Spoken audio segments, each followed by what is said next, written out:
Good morning, YouTube, BookTube. This is Johnny, and it is the last day of January 2019. It is 7:40 in the morning here in Southwest Michigan. We are in a polar vortex, an Arctic blast. It is freezing, and where we live, we're under state of emergency to turn down our thermostats to 65 degrees because our local gas utilities is under stress. So I brought up our electric heater put by me, and I closed all the heating vents down the lower level, which is going to make it into an ice box to try to keep as much heat up here as possible here in the upper level of the hermit hut. So yeah, I come this morning because this is just like talking about reality. It's like last night I went to bed about 11 o'clock. I'm back on my regular schedule. And I was laying there, and I had just watched this PBS Independent Lens. It was a documentary on Elvis Presley. And the film was just, it was like a documentary or a little indie film about the life and times of Elvis Presley. But it had this slant about the state of America, about are Americans living the American dream? This idea of if you work hard, you buy a house, you send your kids to college, your kids graduate from college and they get better jobs and better way of life, and this idea of success and a better world, whatever. And basically the film was saying the American dream is dead. I don't know, I never really had an American dream. I mean, many years ago, before I met Carol and got married, when I was living in California around 1977, 78, I was just living in a state of, I don't know, I was backslidden. I was in the far country. I was not walking close to God, and I was just plain felt lost and aimless and didn't really have any goals or any purpose. I was just going from one day to the next.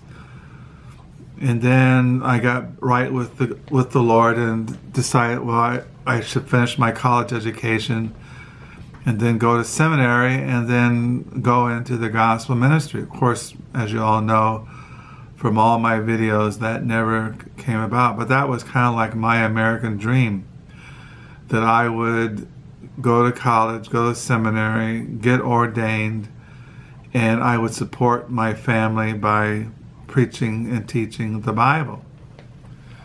That was my American dream, which turned out to be a nightmare. And now I'm 66 years old, retired, sitting in a house in Michigan, and it is the polar vortex. But I was watching that Elvis Presley thing on Independent Lens on PBS last night. It was also saying that America is in decline, that we are no longer the superpower. We're no longer holding to the values that America is supposed to stand for. Like, everybody, the melting pot, that you can come to America, that you can come here with nothing, and that you can wind up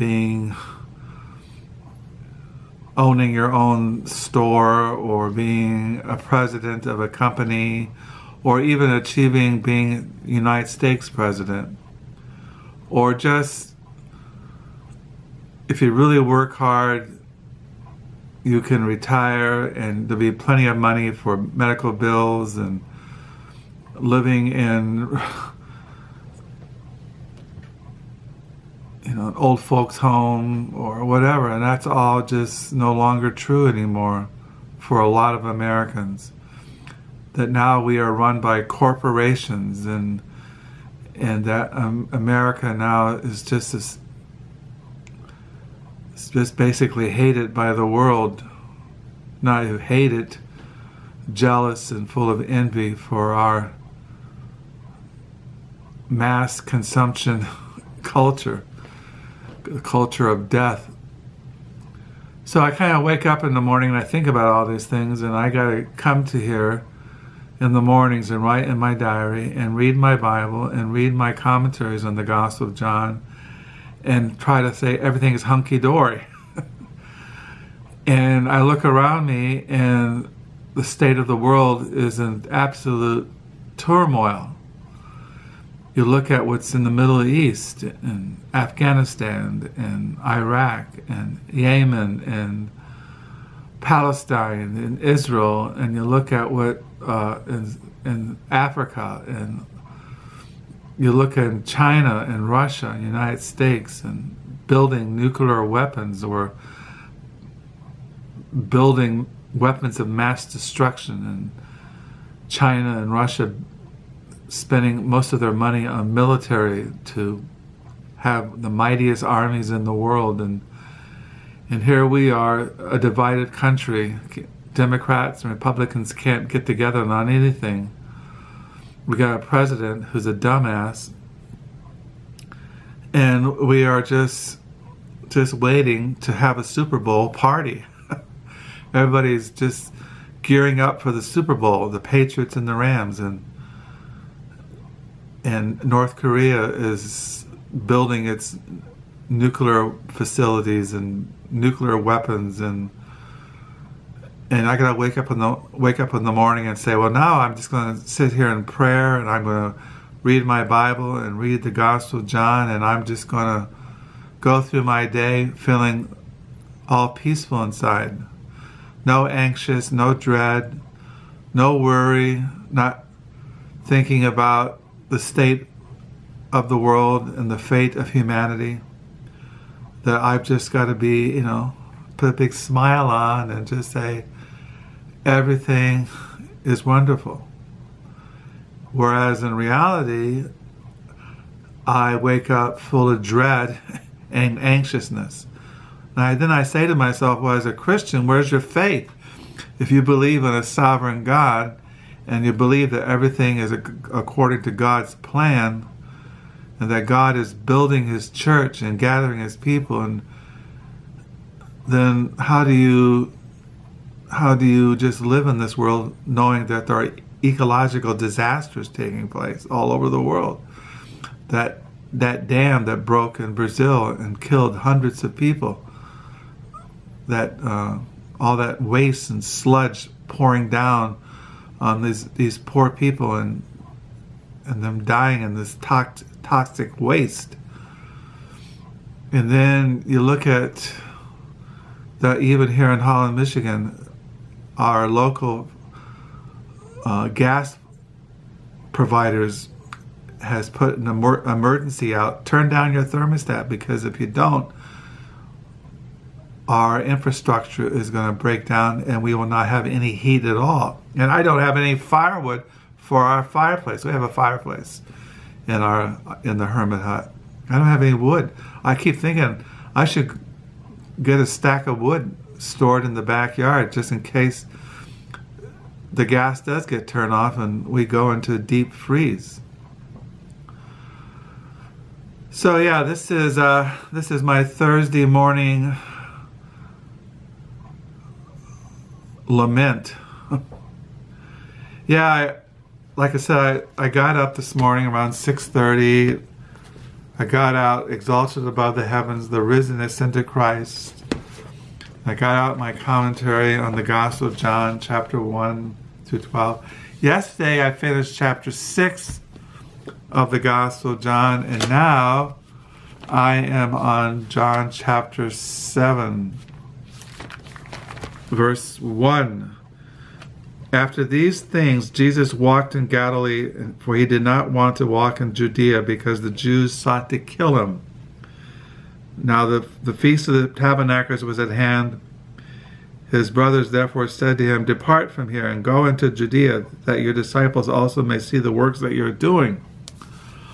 For no one does anything in secret while he himself seeks to be known openly. If you do these things, show yourself to the world." For even his brothers did not believe in him.